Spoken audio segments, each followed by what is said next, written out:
40 years old, Darius, and you still think showing up with a toolbox makes you enough. Finally, my daughter is finally choosing herself. Enjoy tonight. You won't be invited to places like this much longer. I had this prepared weeks ago. You just didn't know it. A man who never grew into what she needed. She deserves better. I'll sign. You never fit the life I was building. The night Celeste Bellamy handed me divorce papers at my own birthday party. She wasn't nervous. She was enjoying it. She had the venue, the cameras, and every person in that room arranged exactly how she wanted. She stood at that microphone like someone collecting a debt long overdue, certain this moment belonged entirely to her. What she didn't account for was how carefully and quietly I had already moved to protect everything that was actually mine. She thought she was ending something, but what was she actually setting in motion, and how long had I already been ready? If stories like this about staying steady, staying quiet, and letting the truth do its own work are the kind you want more of, hit that subscribe button and follow along. There's a lot more coming. The night Celeste handed me those papers, I was not surprised. That was the part nobody in that room could read on my face. Not Lenora with her satisfied applause, not Wade with his glass raised like he'd won something. Not even Celeste herself, who had spent weeks rehearsing the moment and still didn't understand the man she was performing it for. They expected anger. They had built the entire evening around it. What they got instead was a man who had already done his grieving 2 months earlier in the parking lot of a building on the north side, standing very still in the cold, while the person he'd spent 11 years with kissed someone else through a glass partition. I want to be honest about what those 11 years actually looked like, because the version Celeste had started telling people wasn't the real one. When we met, she was coordinating small corporate luncheons and weekend bridal showers out of a rented office on Penn Avenue. She had the vision and the drive, but the logistics kept breaking down on her vendors who didn't show venues with electrical problems. No one caught in advance catering setups that couldn't handle the load. I was the one getting called in to fix the wiring at a reception hall the day before a wedding because no one had thought to check the panel. That was how we found each other. She needed someone who could walk into a broken situation and make it functional. I was exactly that person. In the early years, I was her first call for everything. If a venue had a generator issue 2 hours before a corporate dinner, she'd call me before she called the venue manager. If a freight elevator failed at a hotel where she had a gala set up in progress, I'd be there within the hour. She used to say I had a way of walking into a problem and immediately knowing which piece was wrong. I think she meant it as a compliment back then. Somewhere along the way, that quality stopped being something she valued and started being something she found embarrassing. A man who could fix things was useful. A man who showed up with tools was not the image she was building. Bellamy House Collective grew faster than any of us expected. Lenora had money and connections.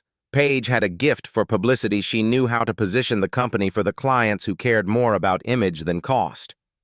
Within 4 years of the company's founding, they were managing events for law firms, hospital fundraisers, and a few of Pittsburgh's older family fortunes. The kind of clients who expected the people serving them to look and sound a certain way. Lenora started making comments at family dinners about how Celeste's professional circle was expanding and how it would be nice if her husband reflected that expansion. She didn't say it cruelly at first. She said it the way people say things when they want to believe they're being helpful. Wade was less diplomatic. Wade had been with Paige since before the company existed, and when the money started coming in, something shifted in him. He'd taken a role as the financial director, which mostly meant he approved vendor contracts and presented spreadsheets at quarterly meetings. He liked the title, and he liked the restaurants it got him into. What he didn't like was being in the same room as me, because I think he understood on some level that I could see through the performance. He would make jokes at family gatherings about what I did for work. He called me the repairman in front of clients twice, both times framed as a joke, both times landing exactly the way he intended. Celeste never said anything when it happened. That was how I learned that silence could be a form of agreement. What none of them knew, what Celeste herself never bothered to find out, was that I had spent the better part of a decade building something of my own on the side. Isaac Munro and I had been friends since before I met Celeste. We'd worked together at the same building services company in our late 20s, and we both noticed the same problem. The inspection protocols for elevator systems were reactive. You'd catch a failure after something had already gone wrong or right on the edge of it. We started talking about whether a sensor array could be designed to detect mechanical stress patterns before they became failures. The kind of early warning system that didn't exist in most commercial buildings because no one had built it yet. We spent 3 years developing a prototype in Isaac's garage, another 2 years testing it in buildings where we had access, and a 6th year refining it until we were confident enough to file patents. Axis Well Safety Technologies was incorporated 7 years into my marriage to Celeste.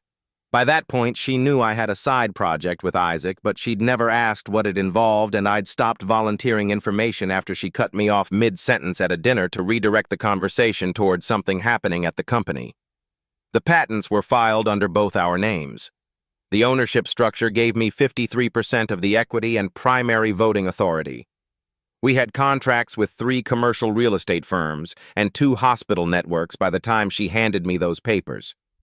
I kept going to job sites in the mornings not because I needed to, but because I believed the people designing safety systems should understand what failure actually looks like from the inside of a building. I'm telling you all of this because it matters for what happened 2 months before my 40th birthday in the parking lot of a building called the Davenport on Federal Street.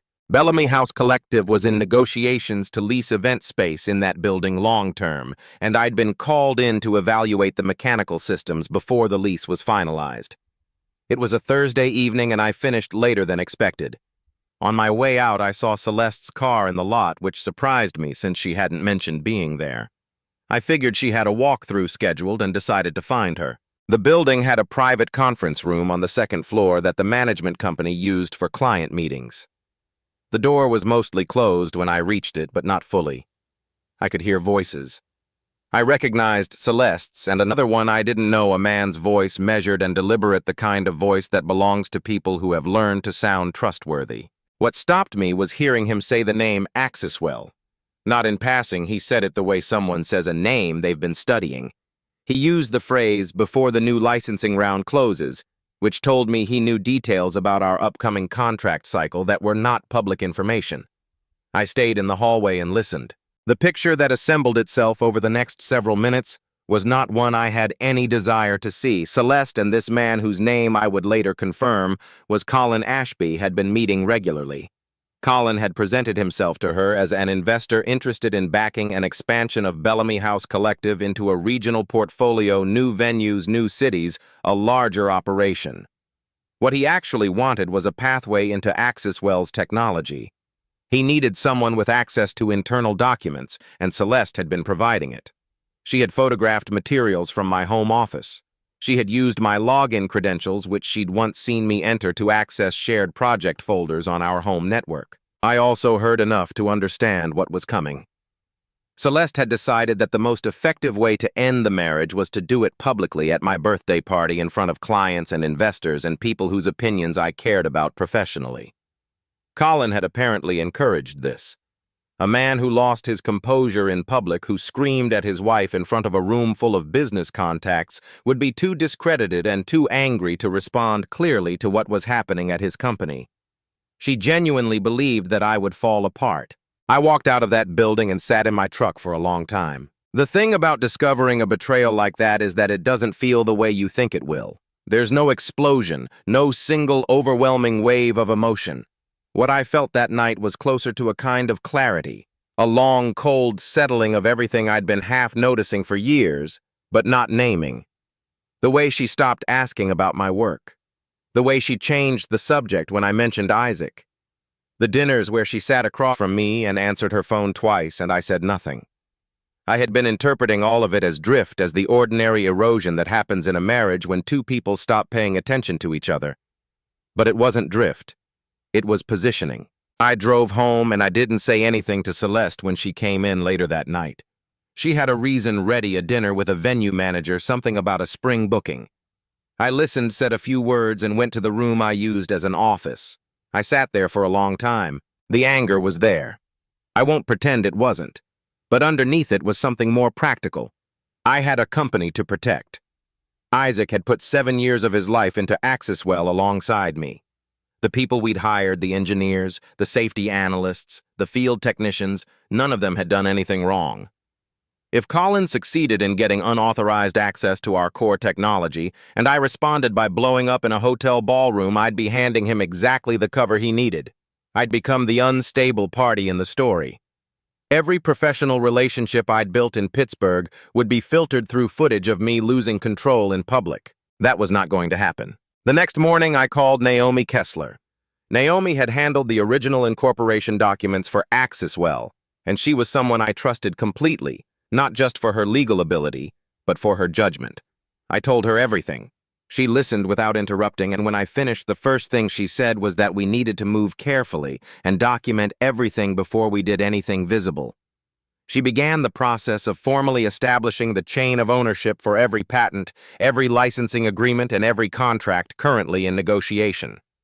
She also advised me on which of my personal financial commitments to Bellamy House Collective could be lawfully withdrawn and how to do it in a way that was procedurally airtight. The same day, I asked Isaac to initiate an internal security audit at Axiswell.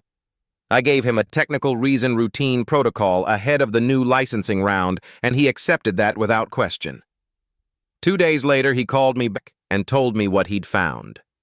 An account had accessed restricted project folders from an IP address registered to our home network on 6 separate occasions over the preceding 3 months. The account had been created using credentials I had once written on a notepad in my home office. I remembered the specific occasion. Celeste had been standing nearby when I wrote them down. I had not thought anything of it at the time. I didn't confront her.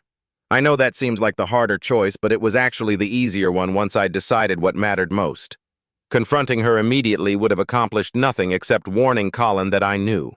He would have destroyed the paper trail, moved whatever he'd copied, and reframed the entire situation as a jealous husband making accusations, and I would have been exactly the character he needed me to be. What I did instead was document everything within my legal reach. I preserved the access logs. I had Naomi establish a time-stamped record of all financial instruments connected to my name that had benefited Bellamy House Collective, the equipment leases. I'd personally guaranteed the vendor relationships. I'd introduced the credit references I'd provided for their 2 most significant venue contracts. All of it went into a formal file. Then, through proper legal channels, I initiated the withdrawal of those personal guarantees, structured in a way that would not take effect publicly until after my birthday. It was not sabotage. I was simply stopping the practice of using my name and my credit to secure other people's ambitions. When the birthday party invitation appeared on the kitchen counter, Celeste's handwriting on the envelope, Riverspan Terrace, printed on the card inside, I understood it for what it was. The venue was one of the most visible event spaces on the Allegheny waterfront. She hadn't planned a birthday dinner. She had planned an audience. I told her it looked beautiful and that I was looking forward to it. Over the weeks that followed, I watched the preparations from a careful distance. Paige coordinated with a video production crew, framing it as documentation for Bellamy House Collective's portfolio. Wade made a point of mentioning the guest list to me twice, both times with an emphasis on the caliber of the attendees, clients, investors, people who mattered. Lenora sent me a text the week before saying she was glad the family was doing something meaningful for my birthday. The warmth in the message was precise and practiced. I worked the same hours, went to the same job sites, answered emails about the Axiswell contracts that were moving through negotiation. Isaac asked me once if I was all right, not because he knew anything specific, but because he knew me well enough to notice that I'd gotten quieter. I told him there was some personal stuff I was handling. He nodded and didn't push. The night before the party, I met with Naomi for 2 hours and reviewed everything she had prepared. She walked me through the documents. We could legally present the boundaries of what I could and could not say without crossing into actionable territory, and the precise language I should use when acknowledging receipt of the divorce filing. She also reminded me with some firmness that any reaction I showed in that room could and would be used against me. I drove home and sat in the dark for a while. Not out of fear, out of something harder to name. The particular weight that settles on you when you realize the life you thought you were living was not entirely the one being lived. 11 years. I had built things and fixed things and stayed quiet when staying quiet felt like the right choice, and all of it had been moving toward a room full of strangers watching my wife hand me an envelope and smile. That was how it had been designed to end. But design and outcome are not the same thing. I got up, went to bed, and slept better than I had in weeks. Because by the time Celeste dimmed the lights at Riverspan Terrace and reached for the microphone, the part of the story that she controlled was already over. What happened next was mine. Riverspan Terrace had floor-to-ceiling windows that faced the Allegheny, and whoever had chosen it for that evening understood exactly what they were doing. The river behind the glass made everything look significant. It made a birthday party look like a milestone event and a public humiliation look like a justified verdict delivered in the right setting. Celeste had managed events for 11 years. She knew how a room shapes a moment, how lighting and sightlines and the placement of cameras can transform a private act into something that feels like history. Walking in that night, I recognized the production for what it was. Every detail had been calibrated, including me standing at the center of it, not knowing I was supposed to. The guests were already there when I arrived. Naomi had advised me to come on time rather than early. No advantage in giving them more of my unguarded reactions than necessary. I went through the room the way I always did at events, quietly shaking hands, answering questions about work with the same short answers I always gave. A few people asked what I'd been working on lately. I told them building systems, safety evaluations, the usual. No one pressed further. That had always been true. People didn't press further with me. Wade found me near the bar within the first 20 minutes. He had the particular energy of someone who had been looking forward to this evening for longer than he was willing to admit. He made a comment about the view and then almost immediately said that I should enjoy the location because venues like this weren't exactly part of my regular circuit. He smiled when he said it the way people smile when they want credit for the joke without the accountability of having told it plainly. I looked at him for a moment, told him the building's HVAC system would need significant work within the next 18 months based on the compressor noise I'd caught in the lobby, and moved on. He didn't have a response for that. Lenora positioned herself near the center of the room where she could be seen from most angles, which was also where Paige's camera operator seemed to be tracking. She greeted me warmly, which was unusual enough to register. She said it was a wonderful evening and that she hoped I was feeling celebrated. I thanked her and meant none of it, and I believe she knew that, but the performance required that we both pretend otherwise, so we did. The warmth lasted approximately 90 seconds before she turned to speak with a woman I recognized as a client of theirs from the South Hills, a woman who had hired Bellamy House Collective to manage her daughter's wedding the previous spring. A contract I had indirectly facilitated by introducing Celeste to the family's property manager 3 years earlier. Neither Lenora nor Celeste had ever acknowledged that particular connection. My phone vibrated in my pocket around 45 minutes into the evening. It was a message from Isaac, short and direct in the way he always wrote. The internal audit had flagged a second layer of access. They were still working through, and he needed another day before the picture was clean. He said I should not present anything related to the security findings until he gave me the full confirmation. I read the message twice, put the phone away, and took a breath that I made sure nobody saw me take. The implication was clear. I was walking into whatever Celeste had planned without the complete picture behind me. Whatever I used tonight had to come from what Naomi had already confirmed: the personal records, the hotel bills I'd collected, the email exchanges on accounts I had legal access to, the time-stamped access logs from the home network. Not the deeper audit findings. Not yet. I had to use less than I'd wanted and make it count anyway. Celeste spent the first hour of the party moving through the room with the ease of someone who has been the event coordinator so long that being the subject of one feels like familiar territory.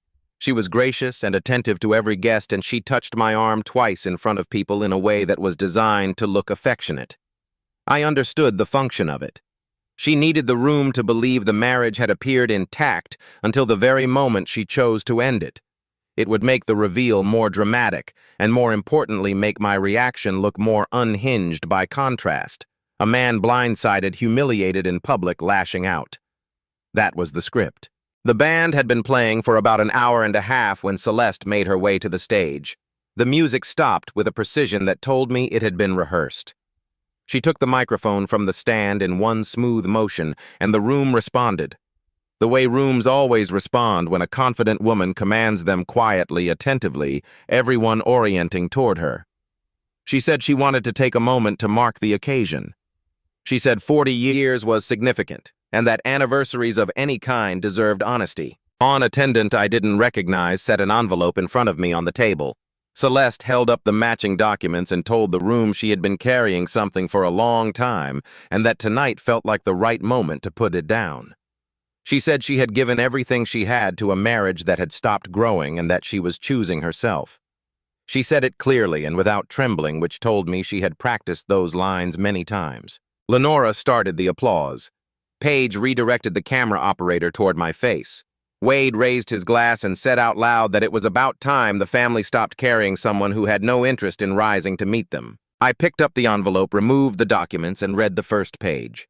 Then I set them on the table, took the pen that was already there, placed there. I noticed as part of the setup and signed the acknowledgement of receipt on the designated line. I set the pen down. I told the room in a tone that was conversational rather than theatrical that my signature indicated I had received the documents.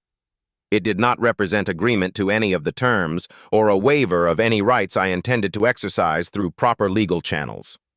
I said that part was important for anyone present who had professional reasons to understand the distinction. Then I said that Celeste was right. Honesty did seem appropriate for the occasion, and since she had the floor first, it was only fair that I take a moment as well. Paige started to move toward the AV setup at the back of the room, presumably to shut down the display screen before I could use it. What she didn't know was that Naomi had arranged for a technical coordinator, someone hired through a third-party vendor with no direct connection to Bellamy House Collective, to be working the board that evening. The display control had already been transferred to a tablet in my jacket pocket before the dinner began. Paige stopped when she realized the screen wasn't responding to the house system. She looked at me.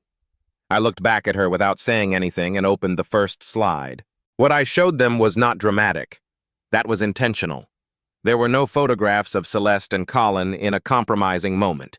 There was no audio recording, no video clip designed to shock. What was on the screen was a timeline.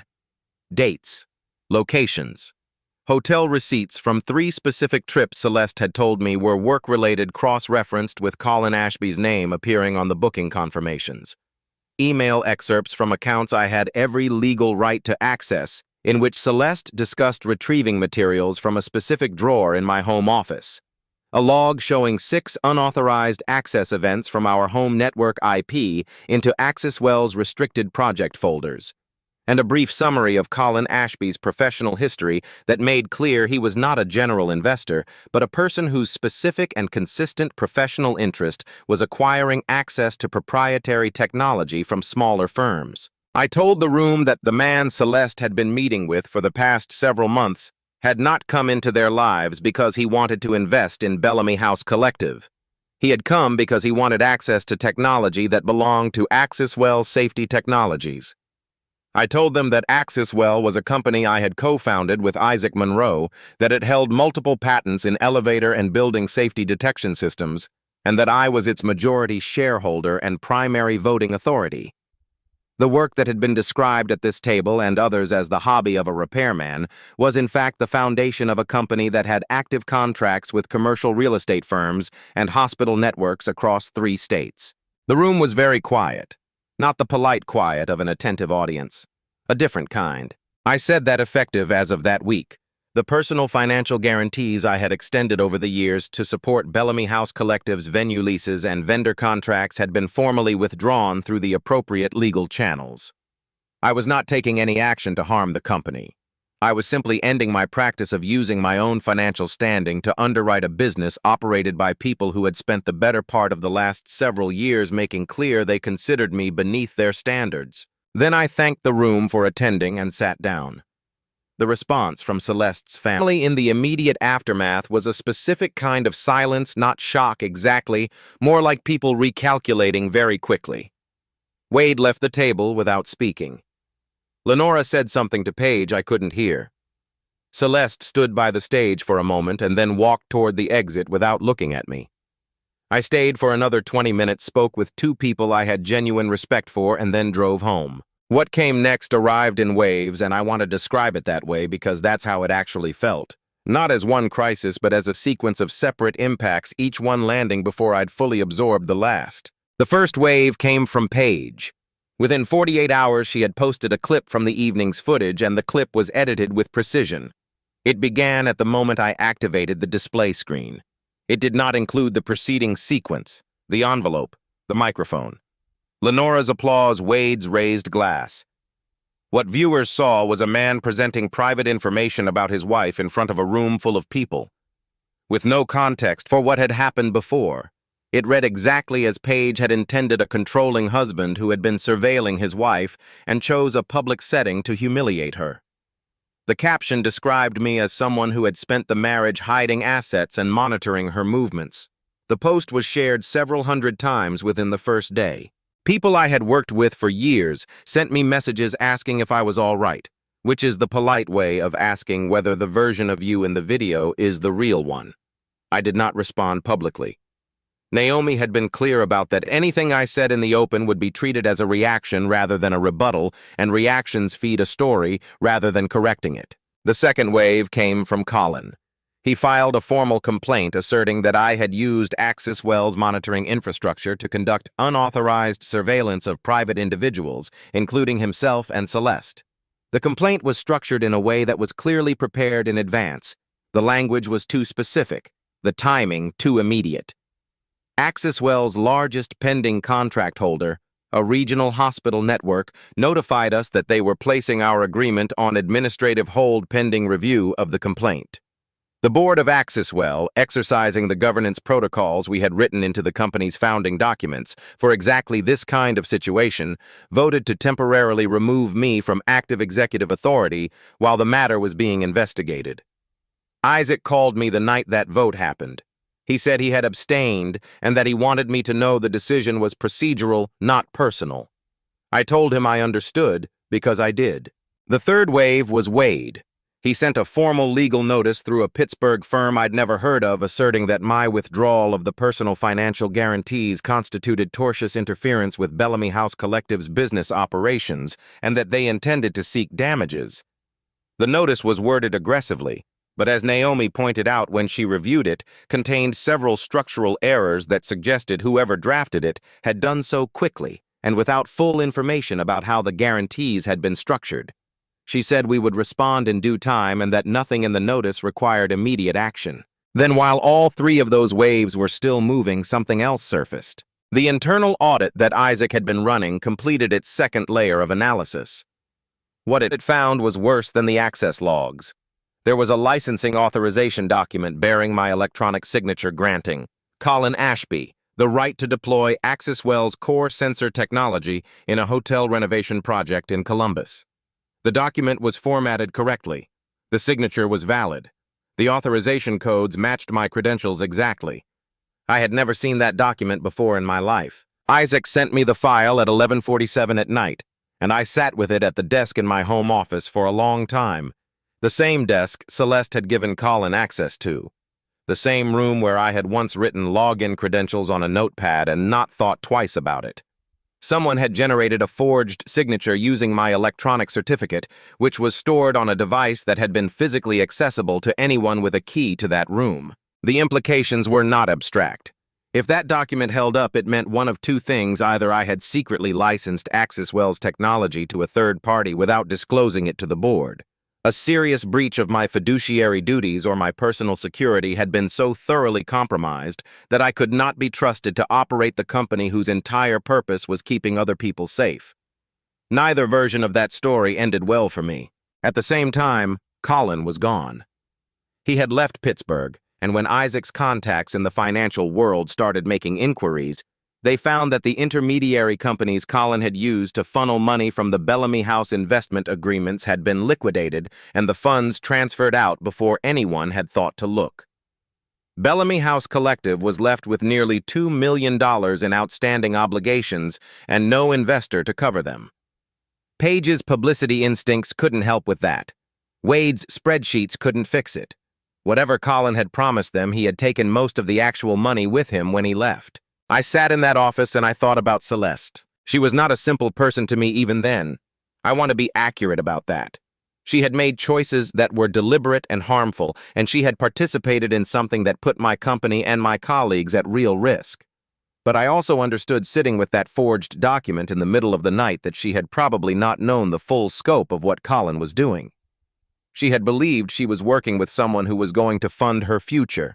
She had given him access to my office, to my credentials, to our home because she trusted him, and because she had stopped trusting me somewhere along the way without ever telling me why.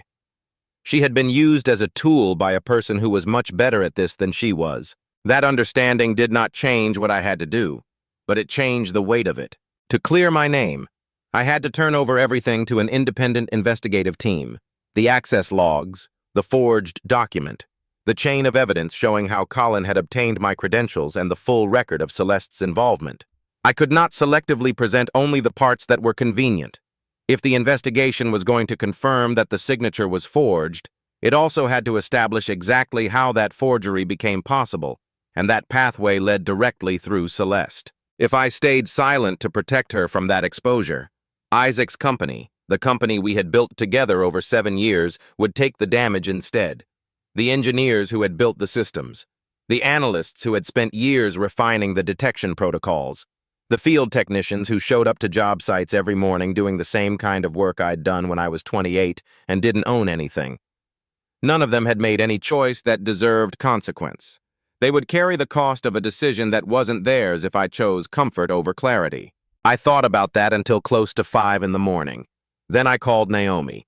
She picked up on the second ring, which told me she had been expecting the call. I told her I was ready to submit everything to the independent team without conditions and without redactions. She said she would have the formal disclosure prepared by morning. I sat at the desk for a while after that in the quiet that comes just before the city starts to wake up. The room felt different to me than it had before. Not smaller, not heavier, just different. Like I was seeing it accurately for the first time instead of through whatever lens I'd been using for the past several years. I had built things in this room. I had made decisions here that mattered to people beyond myself. And someone had walked in and treated it like a warehouse to be picked through. But they hadn't taken the thing that mattered. The ideas were still mine. The patents were still filed. The work was still real. A forged signature on a stolen credential does not undo 11 years of legitimate engineering. I knew that. I just needed the investigation to confirm it for everyone else. The independent investigation took 11 days. Naomi had retained a firm out of Philadelphia that specialized in digital forensics and corporate fraud people with no existing relationship to anyone in Pittsburgh, which was the point. They worked through the forged document, methodically tracing the signature certificate back to its source, mapping the access pattern against the home network logs Isaac had preserved, and cross-referencing the timeline with Colin's documented movements in and out of the city. I gave them everything without conditions the way I had told Naomi I would. I answered their questions when they called. I sent files when they requested them. And then I waited. Waiting is its own kind of discipline. I went to work every morning not to access, well, my executive access was still suspended pending the outcome, but to job sites where I still had personal contracts as an independent inspector. Buildings still needed to be evaluated. Elevators still had stress patterns that needed reading. The work was the same work it had always been, and doing it kept me from spending those 11 days inside my own head, constructing scenarios I had no way to confirm yet. Isaac checked in every 2 days, brief messages, nothing that required a response beyond acknowledgement. He was running the company in my absence and doing it well, which I had known he would. There were moments during that period where I thought about what would have happened if I had handled the night at Riverspan Terrace differently, if I'd lost my composure the way Celeste had expected, if I'd made it about rage instead of record. The investigation would have been shaped by that. Every finding would have been filtered through the image of a man who couldn't control himself in a hotel ballroom. Paige's edited video would have been the frame that held everything else. That version of events had been designed carefully, and the only thing that had made it fail was that I had refused to step into the role they'd written for me. On the 12th day, Naomi called me before 7 in the morning. The findings were complete. The forensic team had confirmed that the licensing document bearing my signature was fraudulent.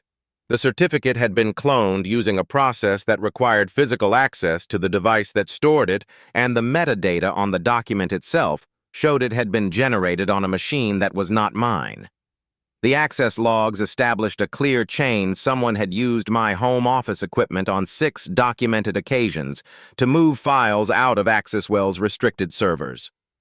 The pattern matched the dates when Celeste had confirmed meetings with Colin in her own calendar, which had been submitted as part of the discovery process. The investigation also uncovered wire transfers showing that funds from the Bellamy House investment agreements had been routed through 3 shell companies registered in Delaware before being moved offshore. Colin had built that structure months in advance. The board of AccessWell met within 48 hours of receiving the report. Isaac sent me a message at 9 in the evening that said simply that my reinstatement had been approved unanimously, effective immediately, and that he expected to see me at the office the following morning. The hospital network that had placed our contract on hold contacted Naomi directly to confirm they were resuming the agreement and that they appreciated the transparency of the investigation and its findings.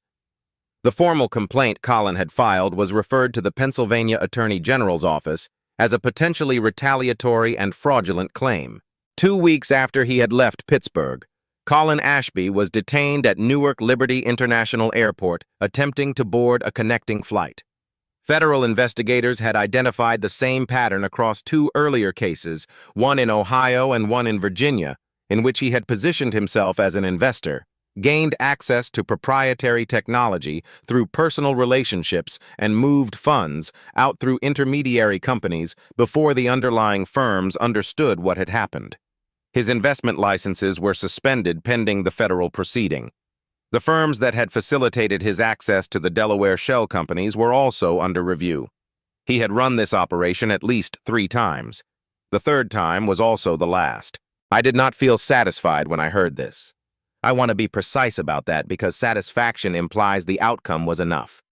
What I felt was closer to relief, the specific relief of watching a complicated structure finally become stable again after too long of not knowing which way it would fall. Bellamy House Collective, in the meantime, had entered a period of serious financial distress. The nearly $2 million in outstanding obligations could not be covered by revenue alone, and the personal guarantees I had withdrawn were no longer available as a backstop. Several clients had requested refunds on deposits for events that were now in question. Page's efforts to manage the public narrative had consumed energy that should have gone toward stabilizing operations, and Wade's legal threats had used up the firm's retained counsel on a complaint that had no viable path forward once the investigation cleared me. The company that Celeste and Lenora and Page had built over more than a decade was contracting rapidly, and all 3 of them understood that the process might not stop at contraction. It was a Tuesday afternoon about 3 weeks after the investigation concluded when they came to the house in Lawrenceville. I heard the cars pull up from the kitchen. There were 2 vehicles which I registered without fully processing until I opened the door and found all 4 of them standing on the front step: Lenora, Page, Wade, and Celeste. No advance notice. No intermediary message through an attorney. Just 4 people standing in the October light outside a house in a neighborhood that none of them had ever chosen to visit before. Lenora spoke first. She had the bearing of someone who had rehearsed opening lines but lost confidence in all of them on the drive over. What came out was direct rather than polished. Bellamy House Collective was going to fail unless something changed, and they needed my help to restore enough credibility with clients to keep the company operational. She said this without the usual ornamentation, no reference to what I owed them, no framing of the request as something I should want to do. Just the situation as it was. What they were asking for, as Page then explained, was not financial. They wanted me to appear publicly alongside Celeste and make a statement that the events of the birthday party had been a private misunderstanding that had escalated beyond what anyone intended, and that both of us were committed to resolving the situation with maturity. They believed that image of the marriage moving toward reconciliation, or at least away from conflict, would be enough to stop the client departures. Wade added that if I was willing to reconsider the guarantees even partially, it would give them runway to restructure. I looked at each of them in turn. Then I asked one question. I asked why none of them had said anything the 2 times Wade called me a repairman who didn't belong in their family photographs. Nobody answered. Lenora opened her and then closed it. Wade looked at the ground. Paige looked at her phone for a moment before remembering she was holding it and put it in her pocket. Celeste looked at me directly, which took something, and didn't say a word. That silence told me everything I needed to know. Not a confession. They weren't capable of a genuine confession in that moment, and I wasn't asking for one. But it confirmed what I had suspected during the drive over from wherever they had gathered to plan this approach. They had not come because they understood what they had done. They had come because they needed what they had lost. Those are not the same thing, and treating them as the same thing is how people end up back in situations that were never healthy to begin with. I told them I would not make a false public statement. I told them that appearing alongside Celeste to suggest the marriage might be repaired was not something I was willing to do because it wasn't true, and because building a business recovery on a fabrication would not produce a recovery. I told Celeste directly that a marriage is not a lever you pull when a company needs stabilizing. What she remembered in that moment wasn't me, it was the function I had served. There's a difference, and I had spent enough years not naming it. What I did agree to do was this. I would not take any further action that targeted Bellamy House Collective specifically. The withdrawal of the guarantees stood, but I had no interest in pursuing additional legal claims against the company itself. And because there were people who worked for Bellamy House who had nothing to do with any of what had happened. Coordinators, logistics staff, venue technicians who showed up every day and did honest work. I was willing to use Axiswell's professional network to connect those individuals with other employment opportunities. Isaac had already identified 3 firms in the Pittsburgh events and facilities management space that were actively hiring. I would facilitate those introductions through an independent coordinator, not through any direct communication with the Bellamy family. I was not offering this to them. I was offering it to the people who would otherwise lose their jobs for reasons that had nothing to do with their performance or their choices. There wasn't much left to say after that. Lenora looked like she wanted to argue and then decided not to. Paige said she hoped I would reconsider, and I told her I wouldn't. Wade said nothing, which was probably the most honest thing he had done in years. Celeste looked at me for a moment before she turned to go, and whatever she was thinking in that moment, she kept to herself. The legal proceedings moved through their stages over the following months. Celeste cooperated fully with the investigators once her own attorneys advised her that the evidence trail was too clear for any other approach to be viable. She acknowledged providing Colin with access to the home office and to the credentials he had used to access Axiswell's servers. She acknowledged that she had done this knowingly in exchange for promises of investment she now understood to have been false. As part of the settlement terms, she signed the divorce agreement that Naomi had drafted. It addressed the assets we had legitimately built together during the marriage and excluded any claim to Axiswell's equity or intellectual property. I did not fight for terms beyond what was reasonable. I didn't need to. The public correction came without me having to engineer it.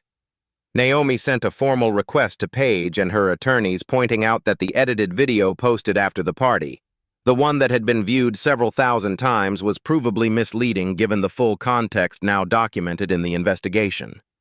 The request made clear that continuing to allow that framing to stand created meaningful legal exposure for the people who had posted and promoted it.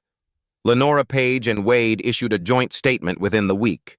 It was careful and lawyered, but it acknowledged that the birthday party had included a planned public presentation of divorce papers by Celeste and her family, and that the footage that had circulated publicly did not represent the complete sequence of events.